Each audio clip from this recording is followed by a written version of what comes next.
안녕하세요. 넷째 짜라수란 이렇게 말했다. 오늘은 2부 15장 때묻지 않은 인식에 대하여 진행하겠습니다. 그래서 때묻지 않은 인식이라고 하는 것은 순수한 인식 또는 아주 깨끗한 청정한 인식으로도 이렇게 볼 수가 있겠는데요. 앞부분은 달이라고 하는 그런 상징 물을 통해 가지고 이것을 설명하고 있습니다. 그래서 한번 읽어 보겠습니다.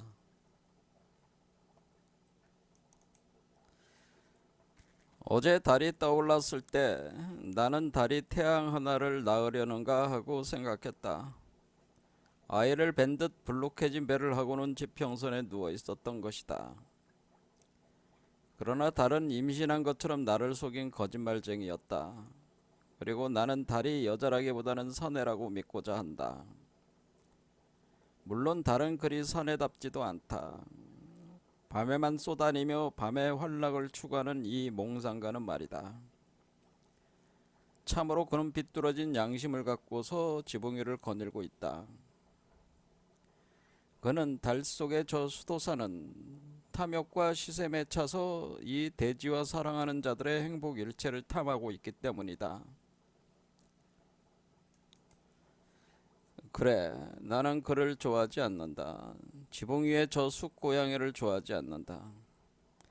반쯤 닫힌 창가를 살금살금 기어다니는 것은 모두 내게는 역겹다. 그는 경건하게 말없이 별들의 양탄자 위를 돌아다닌다. 그러나 나는 박차 소리 하나 내지 않은 채 살금살금 내딛는 사내의 발을 좋아하지 않는다. 정직한 자의 발걸음은 말을 한다.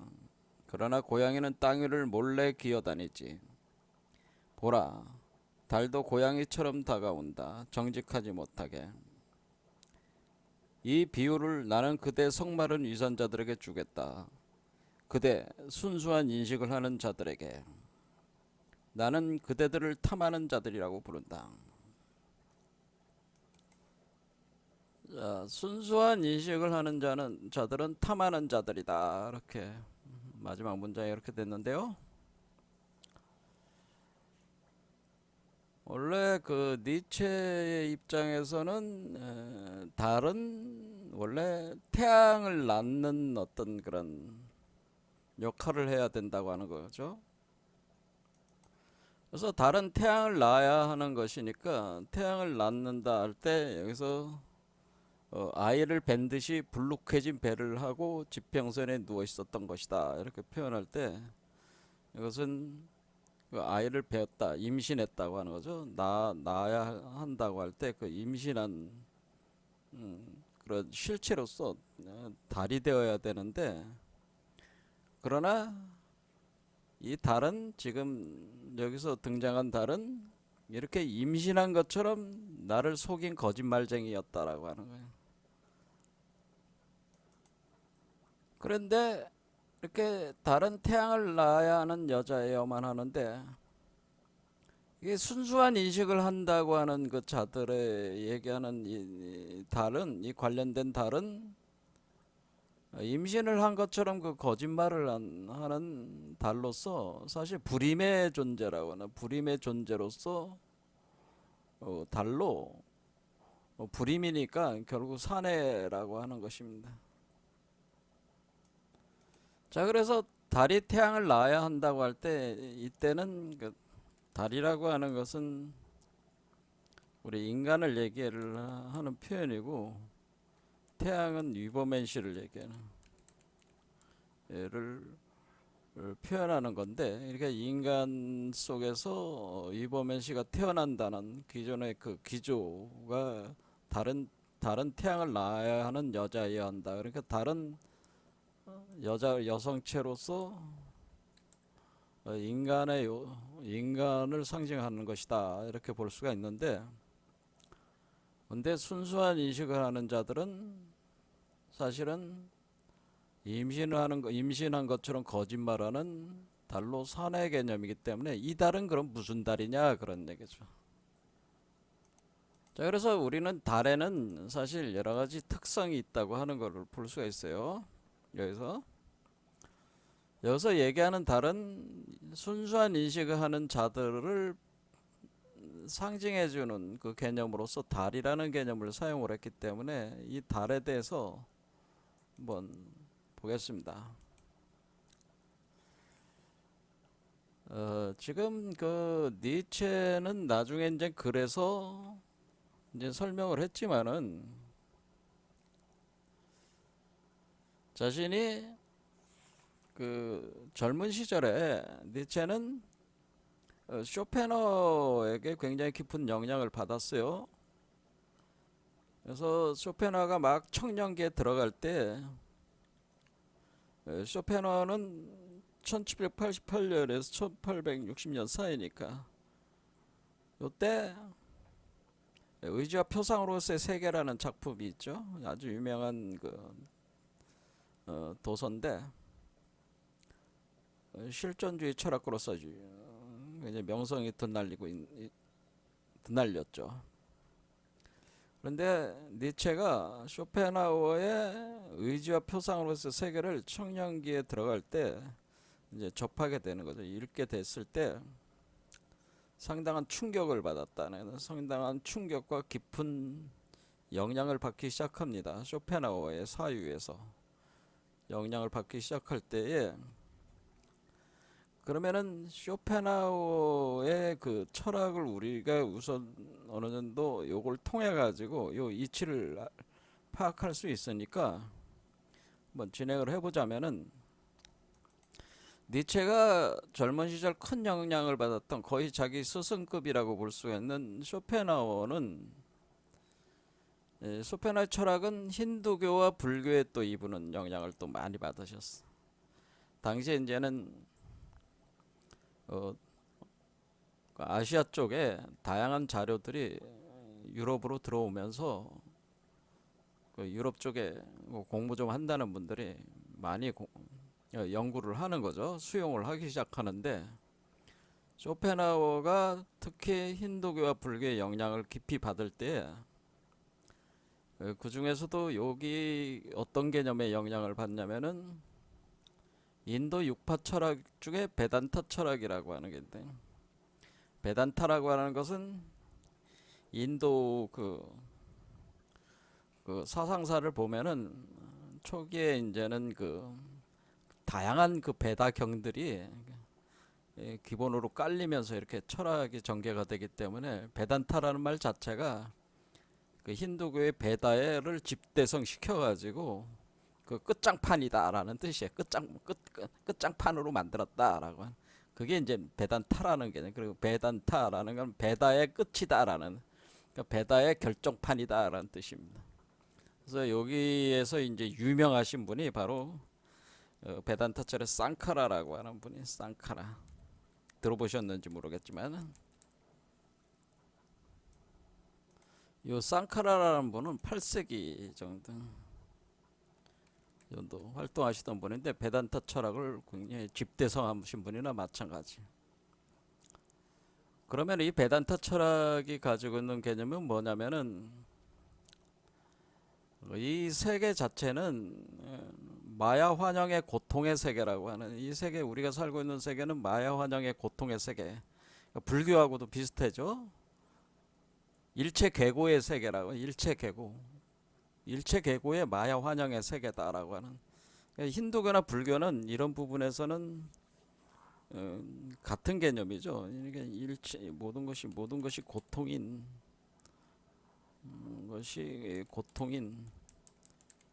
마야 환영 세계라는, 마야 환영 세계가 이 세계다라고 하는.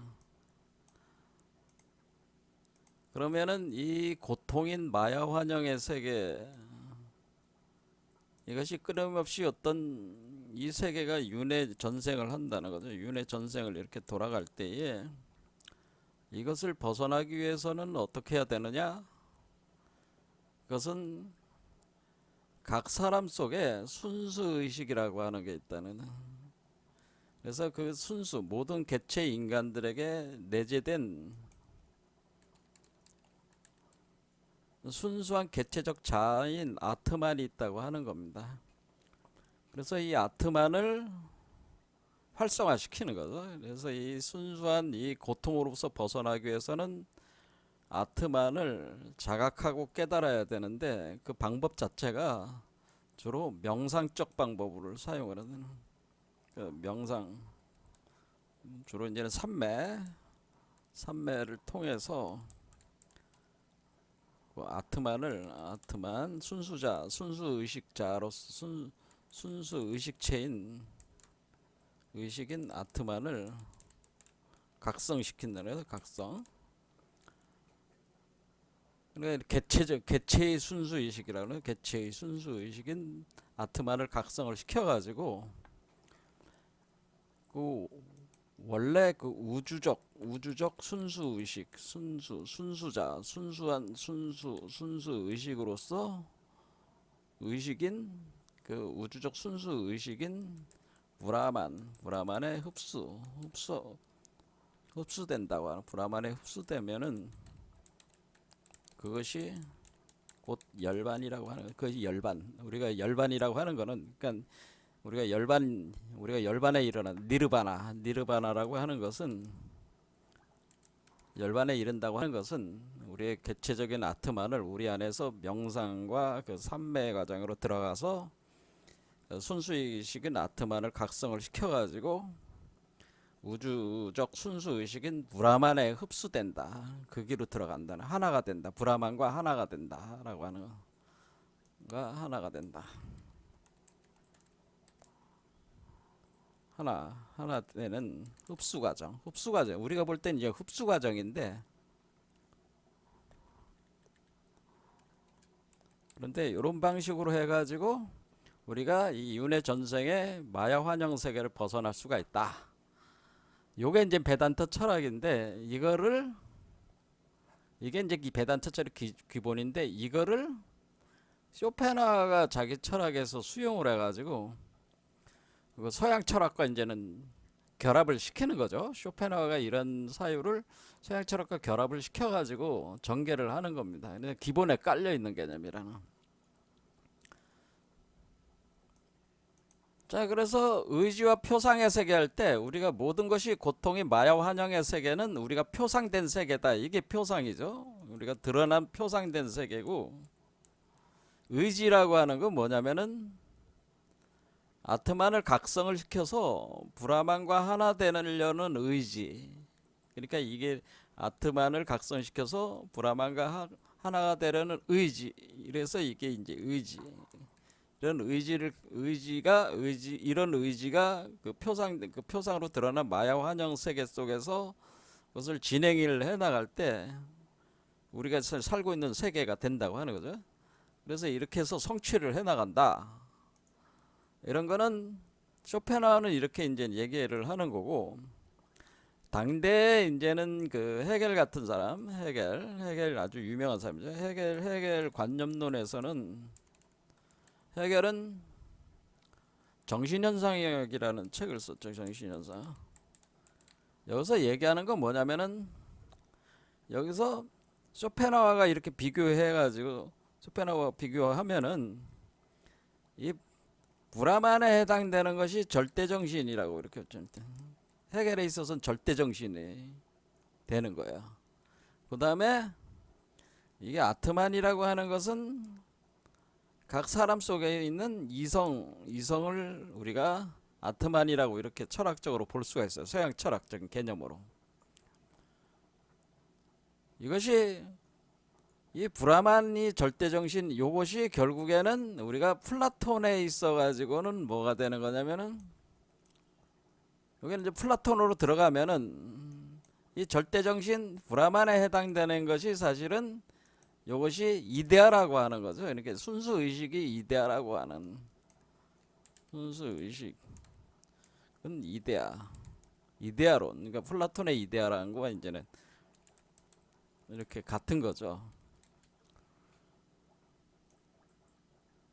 그래서 요게 이제는 그 서양의 서구의 그 사유 체계가 그 기본적으로는 이데아, 절대정신 또는 브라만이라고 하는 힌두교에서 브라만이라고 하는 이런 요소를 순수 의식으로 보고 이 순수 의식으로부터 이 세계가 전개가 됐고 마야 환영의 세계가 만들어지고 그래서 우리가 노예화가 되고 윤회 카르마에 갇히면서 마야 환영의 세계 속에 빠져서 살다가 우리 안에 있는 아트만이라는 순수 의식을 명상과 삼매를 통해서 자각을 해가지고 그것을 통해가지고 다시 이데아, 절대정신, 무라만으로 우리가 들어가는 하나가 되는 흡수되는 이 열반 요 과정이 된다는 것이 이렇게 틀이 딱 잡힌다 이거야.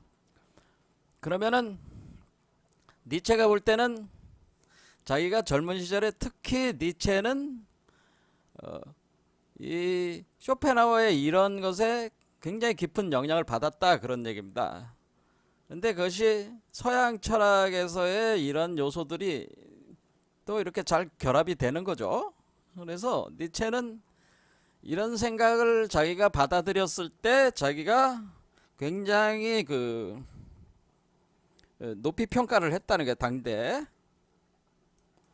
그래서 여기 짜라추라 이렇게 지금 여기 2부 15장 이 안에 이렇게 언급을 합니다. 자신의 과거에 대해서 니체가 한때 그러니까 젊은 시절에 나는 그대들의 유의 속에서 어떤 신의 영혼이 유의하는 것을 볼 수 있다고 여겼다. 그러니까 이런 헤겔이라든가 쇼펜하우어 같은 사람들이 당대에 이런 순수의식이라고 하는 절대정신이라고 하는 이런 브라만적인 어떤 이런 사유체계를 전개를 해나갈 때 그 절대정신이 곧 신이니까 기독교에 있어서 신의 개념이 되는 거니까 마치 그 어떤 신의 영혼이 지금 유의하는 노는 그러니까 인간이라고 하는 그 마야 환영 속에 갇혀 있는 인간들의 삶 속에서 신이 마치 자신이 노는 것 같은 유의하는 것과 같은 것을 볼 수 있었다, 볼 수 있다고 여겼다 그런 얘기죠. 그러면 우리가 신성이라고 하는 거와 우리가 절대정신에 해당되는 신성 브라만이라고 하는 이런 요소가 인간 속에서 어떻게 그것이 발현이 되면서 이렇게 하나로 통합할 수 있는 거를 니체가 굉장히 그 인상 깊게 받아들였다고 하는 거죠. 그때 순수한 인식을 하는 자들이요 한때 나는 그대들의 기회보다 더 나은 기회는 없다고 여겼다. 그러니까 이 사람들의 전개한 이런 철학적 사유 체계가 니체에게 있어서는 당대 젊은 시절에는 그게 최고 수준의 이게 최고 수준의 가르침으로서 자기는 받아들인 적이 있었다고 하는 겁니다. 그런데 니체는 결국 이들의 그 헤겔이나 쇼펜하우어와 같은 이런 유의 서양에 있어서의 이러한 그 사유 체계를 나름대로 고도화시킨 이거를 니체는 결국 그냥 쓰레기통에 버리게 되는 거죠. 버리게 되면서 자기 독자적인 사유 체계를 열게 된 거란 말이죠. 그럴 때 이때 이 사람들이 얘기하는 그 순수 의식이라고 하는 것은 바로 이런 절대정신, 브라만, 이데아와 같은 개념이다. 그럴 때 그 순수의식이라고 하는 것은 이런 우주적인 순수의식이잖아요. 그럼 여기서 얘기하는 순수한 인식을 하는 자들의 그 달은 뭐냐면 이 달은 사실은 우리 현상계의 달을 얘기하는 게 아니고 이 달은 이런 그 우주적 브라만이나 절대정신을 상징한다고 이렇게 보시면 돼요. 이게 지금 니체가 비판적으로 보는 달은 브라만과 절대정신처럼 작용하는 그 달 개념이구나. 이게 순수의식이라고 본 거니까. 브라만과 절대정신 순수의식이니까 그 순수의식을 달로 표현하는 그 상징화되고 있으니까 이때 그 니체가 비판적으로 보는 이 달 개념은 사내 남성 달로 사내 개념 이렇게 보는 거는 브라만과 절대 정신을 사실은 공격하는 거죠. 이게 달. 이 달을 뭐라고 얘기하는 거냐면은 우주 근원의 달이 되네. 그러니까 이 달은 뭐가 되니? 이게 눈에 보이는 이 달이 아니고요. 이 달은 뭐예요? 상징체, 상징. 그러니까 브라만과 절대 정신을 상징하는 거다 그런 얘기입니다. 그러면은 그것이 우주 근원에 달이 있다. 우주 중심에. 그래서 이 달을 여기 달을 가져왔습니다. 그래서 지금 순수한 의식을 하는 자들의 그 사유에 있어서 브라만과 절대 정신을 달이라고 할 때 그 달은 우주 중심에 있는 달이다 그런 얘기입니다. 그런데 이 우주 중심에 있는 달을 가리켜서 이때의 달은 이거를 천시멀이라고 하는 겁니다. 천시멀. 하늘의 중심에 있는 달 그런 뜻이에요. 천시멀. 근데 그때 하늘은 뭐야? 우주 전체를 그냥 하늘 전체로 보는 거죠. 그러니까 하늘 천시멀, 하늘의 중심에 있는 달. 그래서 이게 천시멀이다. 우주 중심에는 달이 하나가 있는데 그것이 우주로 빛을 발하면서 우주로 빛을 뿌리면서 이 달 하나가 있다는 거예요. 이 달이 바로 때묻지 않고 순수한 의식 상태의 그 달이라는 게 이제 깨끗한 백색이니까 그렇죠. 백색으로 깨끗한 아주 그 달이 하나가 있다고 하는 겁니다. 그게 천시멀이 있는데 이것이 바로 브라만과 절대 정신을 표현해주고 있다라고 하는 거. 이 달을 얘기를 하는 것이다. 그러니까 지금 니체가 볼 때는 달은 지금 뭐예요? 이런 달이 있고 또 다른 달도 있는 거죠. 어떤 달? 태양을 낳는 달도 있는 거야. 그러니까 달이라고 하는 거를 그냥 여러분들이 여기서 설명을 했다고 해. 나름대로 이렇게 설명을 했다고 해가지고 여러분들이 그거에 대한 그 어떤 그 하나의 그 개념 속에 이렇게 빠지시면 안 된다. 제가 그런 말씀을 드리는 거예요. 그러니까 이때에 여기서 비판적으로 보는 달은 사실은 순수 의식으로서 우주의 절대 정신과 브라만적인 의식을 상징하는 달로서 천시멀이라고 하는 게 있어가지고 그것이 우주를 비추고 있다고 하는 거죠. 우주를 비추면서 관조하고 있다라고 하는 이렇게 눈처럼 이렇게 우주를 이게 보고 있다는 거죠. 그래서 이렇게 보고 있는 관조하고 있는 눈처럼 작용을 하고 있는 보름달이 있어가지고 우주를 보고 있다고 하는 겁니다. 이게 관하고 있다. 관. 그래서 요거를 전시안이라고 하는 거죠. 이 눈을 가지고 이게 전시안이 작용되고 있는 그 달이다라고 하는 거죠. 그러니까 전시안 자체가 바로 달입니다. 사실은 이게 전시안. All seeing eye. 모든 것을 보는 눈. 이거는 주시자의 눈, 관조의 눈이라고 하는데 이 주시하는 거, 이게 보고 있는 거, 주시하는 눈, 관조하고 있는 거. 근데 이게 뭐예요? 이 눈이 이게 보고 있는데 어떤 개입을 막 하는 게 아니고 그냥 무심하게 보는 것 같은 그냥 쭉 보고 있는 거죠. 그냥 보는 눈. 전시안이 있다고 하는 거예요. 그래서 이때의 다른 상당히 어떤 측면에서 브라만이니 절대정신이니 하는 거는 움직임이 없는 역동성이 없는 것과 같은 그런 고요한 그것을 이제는 공적한 상태 그러니까 이것을 뭐라면 공적 아주 고유한 정멸 공적 이렇게 표현할 수도 있는데요.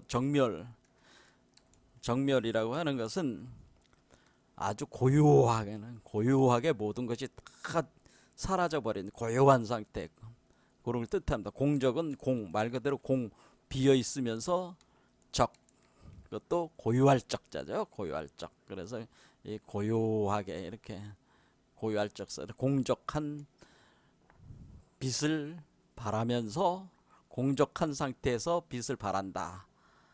그런 빛을 발하면서 우주를 관조하는 그 주시자의 눈과 같은 그 달이 있다라고 하는 겁니다. 이 달을 바로 여기서 이제 비판을 하는 거죠. 자, 그럼 이 달은 뭐예요? 달은 우주를 쫙 비치고 있으면은 이 달빛이 어디에 비추는 거예요? 이 달빛이 여기를 비추게 해서 사람의 마음을 비춘다. 사람의 마음으로 비쳐 들어온다. 그러면은 이 세상에 그 75억 정도 되는 사람은 75억 개의 달을 관찰할 수 있잖아요. 그렇죠? 저도 우주의 근원의 달을 볼 수가 있다. 어떤 사람은 또 우주 근원의 달을 볼 수 있다. 뭐 그래서 75억 명이 달은 하나인데, 그러니까 이거는 결국 뭐예요? 모든 장소에서 달을 볼 수가 있는 거죠. 달은 하나지만 모든 장소에서 모든 곳에서 달을 본다.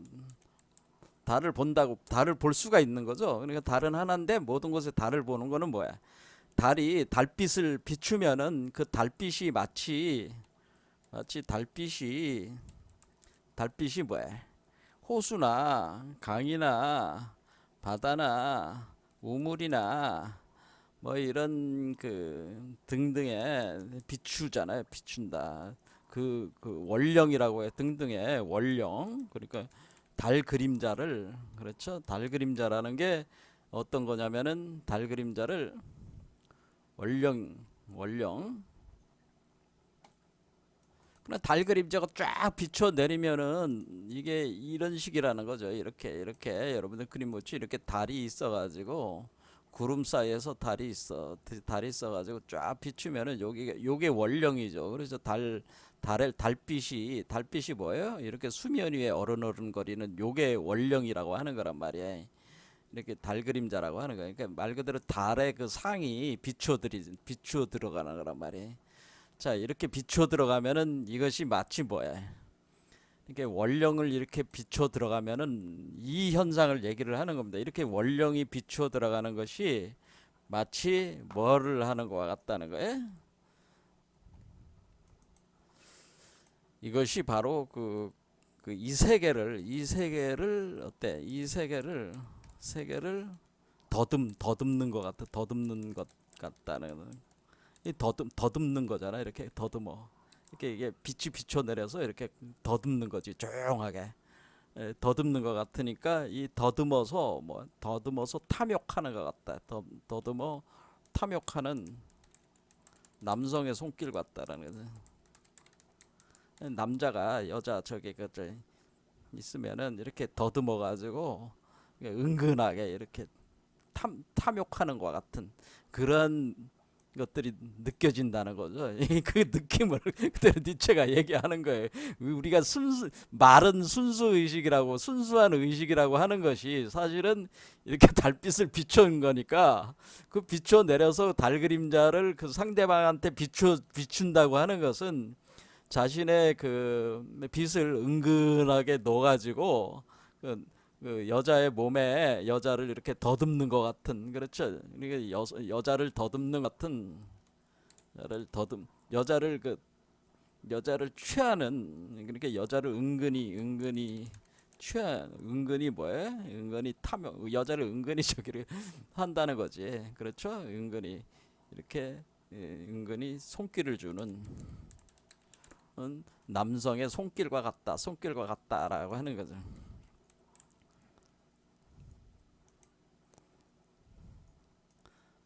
그래서 고양이에 이제 비유하는 거죠. 고양이처럼 살금살금 가가지고 고양이처럼 살금살금 접근해가지고 이렇게 더듬어. 그래서 더듬으면서, 그러니까 거기에 그 여자의 몸을 이렇게 더듬어가지고 이렇게 하는 거 탐한다 그런 얘기죠. 돌아다니다 살금살금 이렇게 한다는 거죠. 이렇게. 그래. 뭐 한마디로 그 남자가 여자를 볼 때 개슴츠레한 눈으로 이렇게 보면서 손길을 이렇게 주는 것 같은, 그것은 사실은 따져 보면은 그 고양이처럼 이렇게 살금살금 접근한다는, 이와 같은 남성의 손길을 이런 식으로 살금살금 접근하는 것과 같은 이와 같은 행태를 가지고 있다라고 하는. 자, 그러면은 우리가 이게 그러니까 이 달을 얘기를 하는 거라는 걸 알 수 있어. 우주의 근원의 천시머리라는 거는, 우주를 본다고 하는 것은 자신은 순수하다고 하는데 그 순수한 척하면서 자신은 깨끗한 척하면서 사실은 이 세상과는 자신이 이 세상에 관심이 없는 척하면서 뭐야? 은근하게 마치 남자가 그 여자의 몸을 더듬는 것 같은 그런 것들을 이렇게 보여준다는 거죠. 이렇게 호수나 강이나 바다나 우물에 이렇게 빛을 비추는 행위 자체가 이렇게 그 더듬는 것 같은 그런 거니까, 그러니까 이게 소위 말해서 이게 깨끗한 그 청정한 그 인식, 순수 의식이라고 하는 것이 사실은 그것은 위선적이라는 얘기죠. 그러니까 이래서 우리는 사실은 이 지금 이렇게 표현되는 이 달은 순수 의식으로 표현된 달은 이건 뭐야? 그러니까 위선적이고 사실은 세상을 탐하고 있다는 거죠. 탐하고 있다. 사실은 이 세상을 탐하고 있는 거야. 탐욕하고 있는 거나 마찬가지. 그러니까 세상을 탐욕하고 있으면서 탐욕하고 있지 않은 것 같은, 않는다고 하는 나는 순수한 놈이야, 나는 깨끗하고 나는 청정하고 나는 순수한 인식 자체야라고 이렇게 주장을 하면서 사실은 세상을 탐하고 있다라고 하는, 이런 게 지금 이렇게 빛을 비추는 행위가 이런 거 아니냐라고 하는, 니체가 노골적으로 얘기를 하는 거예요.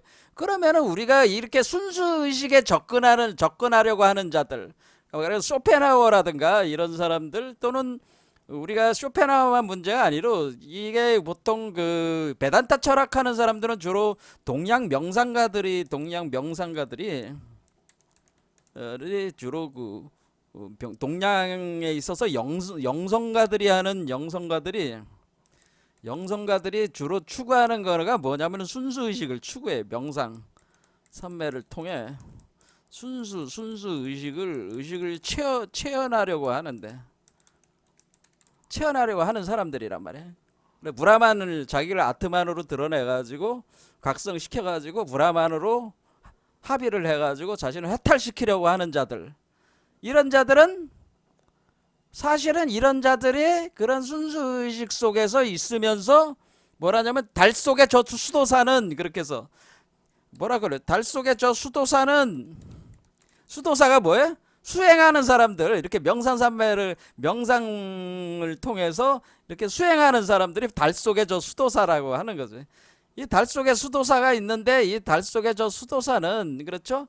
이 수도사는 명상 삼매 상태에 있는 이 수도사는 탐욕과 시샘에 차 있다. 탐욕과 시샘에 차서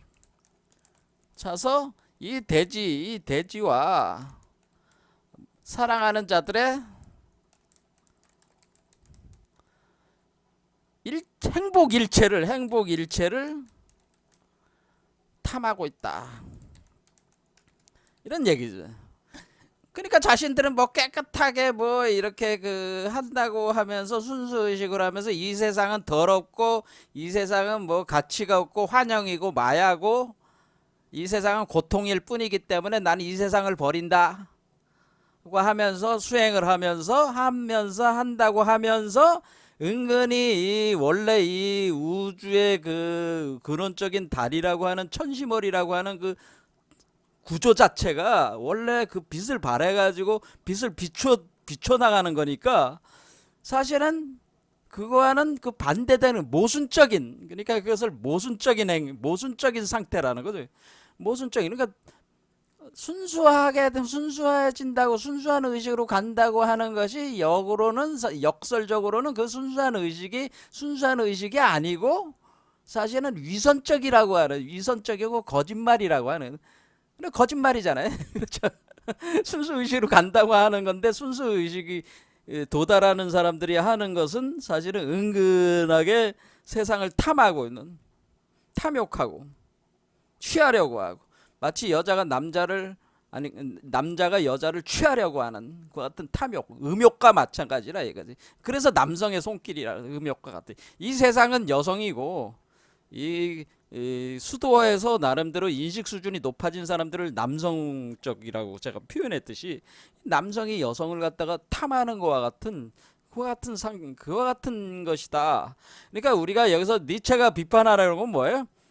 그 헤겔이나 쇼펜하우어나 헤겔 같은 사람들, 영성가들 이런 사람들이 하는 이 순수 의식을 부르짖는 자들, 순수 의식이라는 게 있다고 생각하는 자들, 뭐 신에 대한 관념도 기독교에 있어 신에 대한 관념도 그런 거나 마찬가지. 어떤 이데아에 대한 그런 걸 추구하는 자들, 이런 모든 것들이 사실은 이런 자들은 사실 위선적이고 거짓말이라고 하는, 그렇게 그러니까 그 사람들이 거짓말을 하고 싶어서 거짓말을 한다는 게 아니고요. 제가 드리는 말씀은 이 위선적이라고 하는 그 상황 자체에 걸린다는 거죠. 위선적인 상황 자체에 빠져들게 된다고 하는 겁니다. 스스로 빠져들 수밖에 없었는데 그거를 깨닫지 못하고 자신들은 뭐야?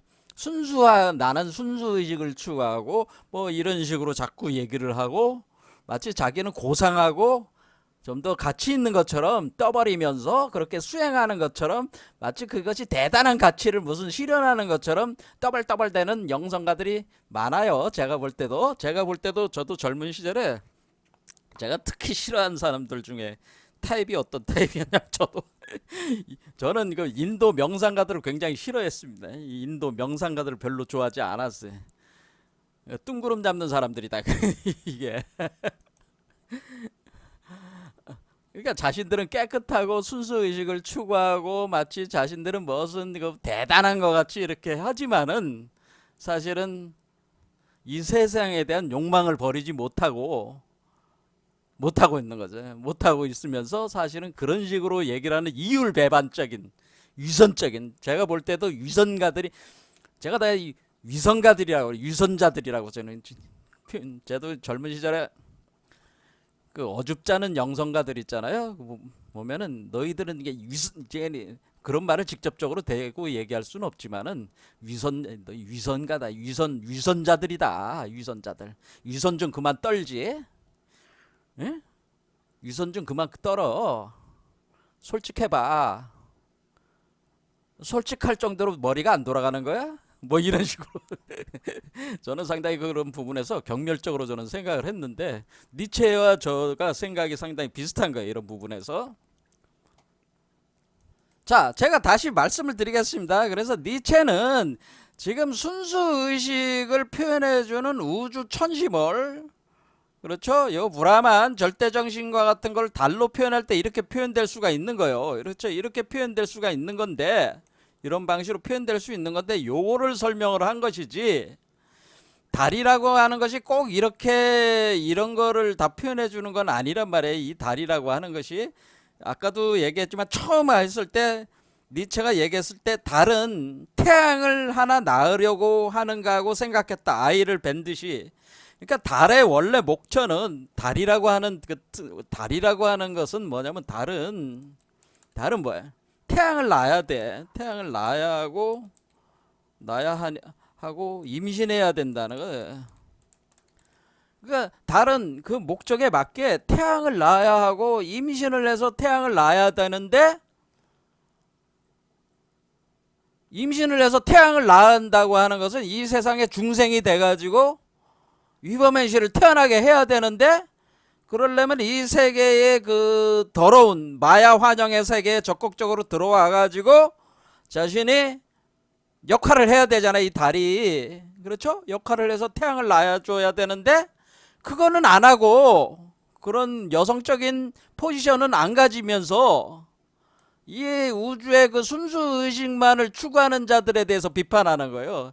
그러니까 달의 특성, 원래 본래적으로 달이 가지고 있는 이 특성, 이것을 이 순수의식을 추구하는 자들이 추구하는 그 달이라고 하는 그거는 원래 달 자체가 가지고 있는 요와 같은 속성들을 아마도 짓밟아 버리는 거죠. 짓밟아 버리고 자기는 무슨 고상한 거를 이렇게 추구하는 것 같이 이렇게 변질이 돼버린 거죠. 변질이 된 것이다, 그런 얘기. 그거를 이제 비판적으로 얘기를 한 것이고, 그러니까 달이라고 하는 것을 이렇게 어떤 고정적으로 생각하지 마시고 여성체다 남성체다 생각하지 마시고, 지금 그 니체가 얘기하는 이 달에 대한 달이라는 비유를 가지고 이렇게 비판하는 것은 무엇을 비판하기 위해서 이 달이라는 걸 가져왔냐, 그거를 생각을 하셔야 된다. 그럼 달은 또 다른 측면에서 달은 나오겠죠. 왜? 태양을 낳는 달이 나오겠죠. 임신하는 달이 나오겠죠. 그렇죠. 그러니까 같은 달이 아니다 그런 얘기예요. 그러니까 이 우주의 중심에 있는 천시몰과 이 우리 몸속에서 태어나는 태양과 달은 또 다른 개념이기 때문에 그런 거를 여러분들이 뭐 우리가 이제 생각을 할 때 어떤 한 그 개념에 그 한마디로 빠지지 마라 그런 얘기입니다. 제 말씀은. 그러니까 요 정도에서 그러니까 우리의 요 정도에서 니체가 비판을 하는구나. 그래서 그럴 때 그것은 우주의 천시머를 비판하는 것이다. 그런 순수 의식을 그런 걸 순수 의식이라고 하는 자들을 비판하는 것이다. 그러니까 이 달이 실제로 그런지 안 그런지는 아니지. 실제로는 안 그렇지. 천시머리 원래 이런 거는 아니야. 제가 드리는 말은 원래 천시멀은 니체가 비판하는 이런 달이 아니란 말이야. 그런데 서양의 그 철학가나 사상가들이나 많은 영성가들이 소위 얘기하는 그 순수 의식이라고 하는 그 논리를 전개하는 사람들의 의식이 문제라는 거죠. 달이 문제가 아니고. 그래서 니체가 비판하는 건 뭐야? 이 때묻지 않는 인식이라고 하는 사유를 핵심으로 쓰는 자들을 비판하기 위해서 달이라는 그걸 가져와 가지고 요걸 비판한 거란 말이에요. 이 천시머리라는 걸 개념을 가져와서 비판한 거지. 달 자체에 대한 비판이라기보다는 때묻지 않은 인식이라고 하는 사유를 추구하는 자들, 마치 그것이 있는 것처럼. 때묻지 않는 인식이라는 게 있습니까? 때묻지 않는 인식이라는 게 있을 수도 있고 없을 수도 있어요. 근데 어쨌든 때묻지 않은 인식이라고 하는 것을 그 개념을 가지고 자기의 철학적 사유체계로 전개하고 또는 자기의 수행체계의 핵심으로 받아들여 가지고 그것을 수행하는 자들은 이런 자가당착적 논리에 빠져버린다, 모순에 빠진다고 하는 것을 달이라고 하는 어떤 그런 천체물을 가져와 가지고 그 본래 달이 가지고 있는 그 개념성을 가지고 와 가지고 설명을 한 겁니다. 그러면 나중에 그러면 이게 천시멀은 그럼 본래적으로 어떤 의미가 있는 겁니까? 이제 얘기를 할 때 제가 요거는 이제는 나중에 이제 설명을 해준단 말이에요. 우주의 눈에 해당되는 이 천시멀은 어떤 개념? 이거는 때묻지 않는 인식이라는 그 개념하고는 또 달라요. 그러니까 이런 부분들은 나중에 설명을 제가 하겠지만은 지금 니체가 볼 때는 이런 때묻지 않는 인식이라고 하는 자들 자체가 이런 문제가 있기 때문에. 그거를 달이라는 그걸 가지고 이렇게 그 빗대 가지고 설명을 한 것이다. 그러는. 자, 설명하기가 굉장히 어렵습니다. 여러분들이 달에 대해서 다양하게 알면은 설명이 되는데 달이라고 하는 걸 여러분들이 달이다 그러면은 맨날 보는 그 달 이렇게 자꾸 생각을 하시는 경향이 있고 달이라고 하는 거는 보이지 않는 달을 있고요. 여러분은 달을 한 번도 본 적이 없어. 이 천시멀을 여러분은 한 번도 본 적이 없단 말이야. 보이지 않는 달을 본 사람이 깨달은 사람이야 사실은. 자, 보이지 않는 것을 보이는 것처럼 때묻지 않는 인식이라는 개념을 사용해서 마치 보는 것처럼 설레발 떠는 놈들도 있고 진짜 본 사람들도 있고 이 달이라고 하는 것은 나중에 이제 보면 알겠지만은 이 김일부 선생의 철학에서도 이 달이 핵심이란 말이에요. 영동천시멀이라고 해서 이 영동천시멀이라고 하는 이 달의 개념이 다 이렇게 나온단 말이에요. 그 다음에 여기도 이제는 그 시민현공 월령정 여기도 달이 깨끗하지 달 그림자가 깨끗해진다 이런 표현이 있단 말이에요. 이런 시들이 있단 말이에요. 이런 시들이 또 뭐 어떤 노래도 있어요. 달아 달아 밝은 달아 이태백이 놀던 달아 뭐 그런 달 있잖아요. 달아 달아 밝은 달아 밝은 달아라는 게 깨끗한 달이란 뜻이야. 청정한 달. 그렇죠? 이태백이 놀던 달아. 개수나무 얘기가 나오고 뭐야? 부모를 모셔다가 초가지어 천년만년 살고 지고 그런 노래가 있잖아요. 달에 대한 그게 우리 가요라 그래 민요가 있잖아요. 그래서 그 개수나무 얘기가 나오고 초가상간지어서 부모와 천년만년 살고지고 이런 어떤 민요가 거기서 나오는 이 달이라고 하는 거는 여기서 나오는 이 달 이렇게 나오는 이 달들이 굉장히 많은 여러 가지 그 개념들을 담고 있는 것이기 때문에 제가 지금 여기 니체가 설명하는 요 지금 현재 여기 달은 순수한 의식이라고 하는 것에 집착이 돼가지고 그것이 마치 그 다인 것처럼 이렇게 하면서 떠버리면서 자가 당창 모순에 빠지는 자들이 추구하는 어떤 그런 것들을 비판하기 위해서 이 본래의 우주적 근원의 달을 가져와 가지고 그것을 한마디로 비꼬아 가지고 비판한 것인데, 이런 다른 달의 개념을 잘 모르시는 분들은 그거를 간파를 못하고 그냥 또 이렇게 빠져버리는 그 말을, 그러니까 니체의 말 속에 또 휘둘려가지고 빠져버리기 때문에 조심하시라 그런 얘기죠. 조심하실 수 있지 않을지 모르겠지만 제가 이걸 설명하기가 굉장히 어렵단 말이에요. 제가 이 강의를 달에 대한 강의만 3개 강의 정도는 해야지 달에 대해서 여러분들이 들을 때 달이라는 게 이런 거구나 그나마 짐작할 수가 있단 말이에요. 그러니까 달이라는 게 그렇게 간단하게 간단한 그 상징물이 아니라 그 얘기입니다. 아주. 자, 그다음 보겠습니다. 자, 그래서 때묻지 않은 사람들이 추구하는 것은 자, 어떤 거냐면 이 때묻지 않은 인식을 추구하는 그대들도 여기 이제 문장 읽어보겠습니다. 그대들도 대지와 지상의 것들을 사랑하고 있다. 그렇죠? 이렇게 달이 비춰가지고 이렇게 더듬는 거니까 대지와 지상의 것들을 사랑하고 있어. 때묻지 않은 거를 인식을 추구한다고 하지만은 사실은 너희들은 이 세계를 탐하고 있어. 사랑하고 있어. 나는 그대들을 잘 안다. 그렇죠? 너희 자신만 잘 모를 뿐이지. 나는 너희들을 잘 알아. 하지만 그대들의 사랑에는 수치심과 비뚤어진 양심이 들어있다. 그대들은 달을 닮은 것이다 라고 하는 거죠. 그러니까 수치심이 뭐예요? 자기보다 열등한 것, 자기보다 마야 환영과 같은 더러운 것을 자기가 사랑한다는 것에 대한 자기 수치심이 될 수가 있는 거지. 그리고 그 당당하지 못한 사랑이라고 하는 거죠. 그게 사랑하면 사랑한다고 얘기를 해야, 그렇죠? 세상으로 향해서 나가야 되는데 그러질 않고 마치 더듬더듬 하듯이 그렇게 하고 있기 때문에 때묻지 않은 인식을 추구하는 자들은 세상을 버리려고 하면서 사실은 세상을 탐하고 있으니까 이거야말로 그 자기 당창 모순 아니냐 이게. 그러니까 이 때묻지 않은 인식을 추구하는 자들은 이 세상을 버리려고 하면서 사실 세상을 탐하고 있다고 하는 거예요. 이런 이중성, 이런 위선적인 모습, 이런 거 좀 버려라 이거예요. 그거 아니냐? 그러니까 너희들은 은근하게 그 달을 닮은 것이다. 그러니까 그들이 이것처럼 이렇게 달빛을 비춰가지고 은근하게 이렇게 쓰다듬 그렇게 하듯이 하는 그런 행태들 아니냐? 지상의 것을 경멸하라고 그대들 정신을 설득당해 왔다. 그래 경멸을 하잖아. 하지만 그대들의 오장육부까지는 설득하지 못했지.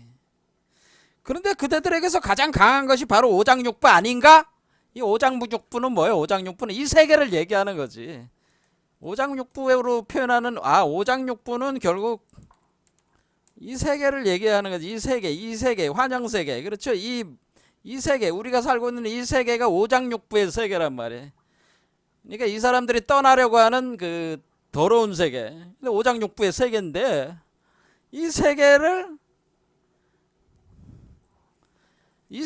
사실은 더 강하다 이거지. 그렇죠? 이들이 여기를 떠나려고 하지만 떠날 수가 없다는 거지. 떠날 수가 없으니까 자기 의식이 자꾸 이 세계를 향한다고 할 수밖에 없는, 밑에서 자꾸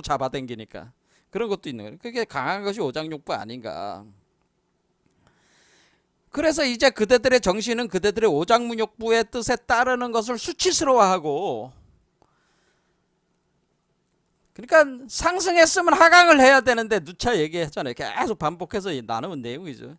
땅으로 다시 내려가야 되는데 땅으로 내려가서 땅과 함께 이 더럽고 추악하고 마야 환영 속에 다시 들어와서 자기가 그 세계에, 그거는 더럽고 추한 게 아니야. 이 땅은 마야 환영은 마야 환영이 아니야. 그것도 모르고 그냥 그거를 갖다 떠나겠다, 뭐 춘수의식으로 가겠다고 자꾸 그렇게 하면서 겉으로는 그렇게 떠버리면서 속으로는 이 세계를 버리지 못해가지고 그냥 탐욕하고 있는 그 위선적인 이 거짓말쟁이들아. 그러면서 그 자신을 그런 모순성 속에 있으니까 그 자신을 수치스러워하고, 니들이 수치스러워하고 자신에 대한 수치심을 피하려고 새끼일과, 그러니까 남이 모르는 새끼로 어떻게 이렇게 안 보이는, 그래서 누가 자기의 그 속마음을 알까봐 새끼로 이렇게 뭔가 성취를 해보려고 하고 거짓의 길을 걷는 것이다. 그래서 새끼일과 거짓의 길을 걷는 것이다. 그러니까 니체는 처음부터 끝까지 지금 계속 지금 뭡니까? 이 세계가 마야환영의 세계에서 벗어나서 순수한 의식으로 간다고 하는 거는, 그거는 다 헛소리고 뻥이다. 그거는 말 같지 않은 얘기다. 애초 그것이 때묻지 않는 인식이라는 말 자체가 있을 수가 없다고 하는 거예요. 근본적으로는 때묻지 않는 인식이라는 말 자체가 어불성설이라고 하는 겁니다. 때묻지 않은 인식 그 자체가 어불성설. 그런 거는 착각이라는 거야. 착각. 그것이야말로 착각이다라고 하는 겁니다. 그러니까 많은 영성가들이 추구해서 뭐 명상삼매를 통해 가지고 뭐 이렇게 해탈하려고 하는 거, 에? 깨끗한 세계로 가고 싶다. 자기는 이 세계를 벗어나고 싶다. 이 카르마 윤회 세계를 벗어나고 싶다. 좀 더 마야 환영 세계를 벗어나 가지고 청정한 세계로 가고 싶다. 아트만을 활성화시켜 가지고 브라만으로 자기는 하나가 되고 싶다. 뭐 이런 거, 이런 깨달음에 대한 착각이라는 거지. 이런 것이 착각이고, 이건 착각이고 깨달음이 아니라는 거지. 그것이 너를 진정으로 깨달음이 아니고 진정한 해탈도 아니야. 너희들이 때묻지 않는 인식을 추구하는 자들이 그것을 깨달음이라고 착각한 것이고, 진정한 해탈이라고 착각한 것이지만은, 착각해서 떠들어대고 그렇게 하고는 있지만은 사실은 그것은 너 자신의 본성을 부정하는 거야. 그런 게 너 본성. 너가 아직까지 지혜가 약하기 때문에, 지혜가 부족하기 때문에 그렇게 한마디로 판단에 오류가 생긴 거란 말이에요. 지혜의 부족에서 오는 자기 착각이다라고 하는, 그것은 지혜. 자기 착각이다. 자기 착각에 빠져 있다. 한마디로 때묻지 않는 인식이라는 건 그런 건 존재하는 게 아니라는 거예요. 그런 게 사실상에 있어서는 그런 얘기입니다. 그대들의 기만하는 정신은 자기 자신에게 이렇게 말하지. 내게 최고의 것은 혀를 늘어뜨리고 헐떡대는 개와는 달리 아무 욕망 없이 삶을 바라보는 것이다. 아무 욕망 없이 삶을 바라본다. 그러니까 욕망 없이 삶을 바라보는 거, 관조하는 거. 그냥 관조하는 게 자신들이 추구하는 거라고 얘기를 하는 거죠. 혀를 늘어뜨리고 헐떡대는 개라고, 이 우리가 개라는 표현이 나올 때 이 개는 우리의 그 자아를 얘기하는 겁니다. 개는 개의 상징이 우리의 자아를, 개체 자아를 표현할 때 우리가 개라고 하는 거예요. 개, 그 상징물로. 시간이 없어서 더 설명을 하기 좀 그렇지만은 이 개라고. 그래서 우리가 달에 대한 타로 카드 보면 개들이 나옵니다. 뭐 다음 시간에 한번 그 그림을 가져다 제가 보여드리겠지만은, 이 헐떡대는 개는 어떤 그 탐욕, 욕망, 개체적인 자아의 욕망이 있는 것인데, 그런데 이들이 그 인식을 추구하는, 때묻지 않은 인식을 추구하는 자들은 아무 욕망이 없이 욕망을 제거한 상태에서 삶을 바라보는, 관조하는 것이다. 그러면서 이 사람들이 많이 쓰는 말이 뭐냐면은, 있는 그대로 본다는 말을 많이 써. 있는 그대로 본다.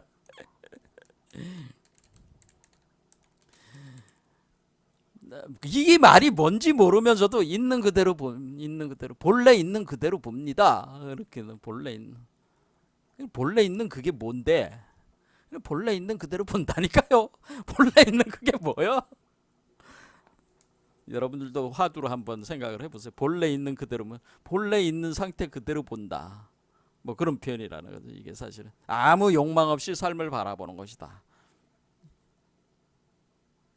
사욕으로 움켜쥐거나 탐하거나 하지 않고 의지를 죽인 채, 그래서 이 생의 의지를 죽인 채 차가운 잿빛의 신체와 취기 어린 달의 눈으로 바라보면서 취한 거죠. 이렇게 취한 상태에서 이렇게 쫙 빛을 비추고 있는 게 마치 그 개슴츠레하게 이렇게 보는 것과 같은 거니까 약간 술에 취한 상태에서 이렇게 바라보는 것과 같은, 바라보면서 행복해하는 것이다. 그러니까 이 사람들은 때묻지 않는 인식을 추구하는 자들은 마치 술 한 잔 마시고 그냥 개슴츠레하게 하면서 이렇게 눈을 그냥 해가지고 이렇게 그 여자의 그 몸을 이렇게 훑는다 그러지, 그렇게 하는 것과 같이 이렇게 보는 거라는 거지. 그거를 또 행복해한다는 거지.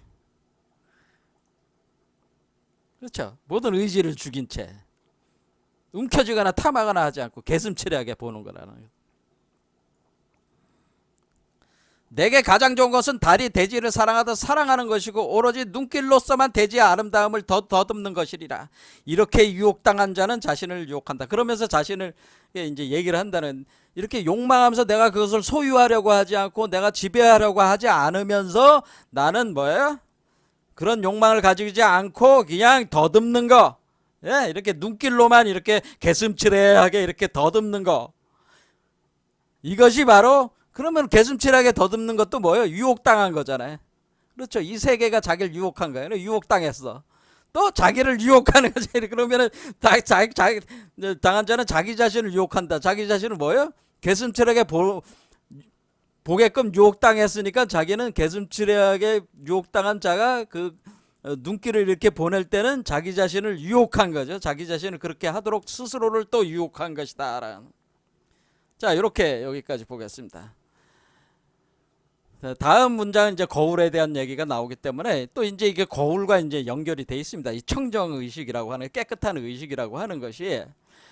자, 그래서 여기서 얘기하는 건 뭐냐면은 우리가 이 때묻지 않은 의식이라고 하는 거, 이런 개념은 보통 이제 쇼펜하우어에 있어서 그 베단타 철학의 그런 것들이라든가 뭐 헤겔 철학에서 절대정신하고 비슷한 그런 개념이라는 거. 우주의 어떤 근원적인 어떤 그것을 우주 근원적인 천심을 달로 표현을 하게 되는데, 이렇게 비추는 달로 표현을 하게 되는데, 이런 것을 이제는 자신들이 그 철학을 하고 뭐 수행을 하고 하는 사람들이 이런 것의 우주 근원성을 인식을 할 때 주로 많이 쓰는 표현이 때묻지 않은 인식이라는 표현을 많이 쓰면서 이걸 설명을 한다 이거예요. 그런데 그런 것들은 사실은 헛소리다, 그 얘기입니다. 그거는 자기 착각이고 헛소리고 사실은 자기 모순적이고 자기 거짓말이다, 자기 그 위선이다, 그런 얘기예요. 그렇기 때문에 그것은 지혜 부족에서 오는 자기 착각이기 때문에 진정한 해탈이 될 수가 없다고 하는 거예요. 그 자체가 있는 그대로 보는 그것도 아니라고 하는 겁니다.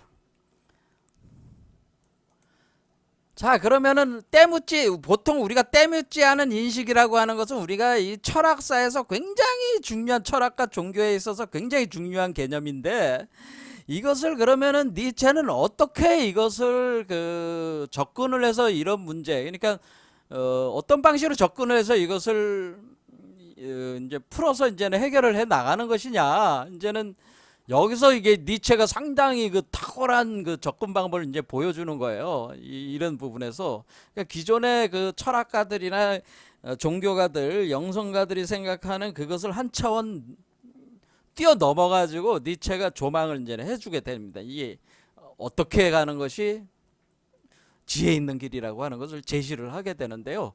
그럼 뭐 차차차 보기로 하고, 일단은 오늘은 본 게 뭐냐면은 보통 세상에서 얘기하는 철학 종교나 영성가들이 얘기하는 그 때묻지 않는 인식이라고 하는 것은 그 한마디로 다 헛소리다라고 하는 거를 니체는 얘기하고 있다라고 하는 것이죠. 자, 오늘 여기까지 하겠습니다.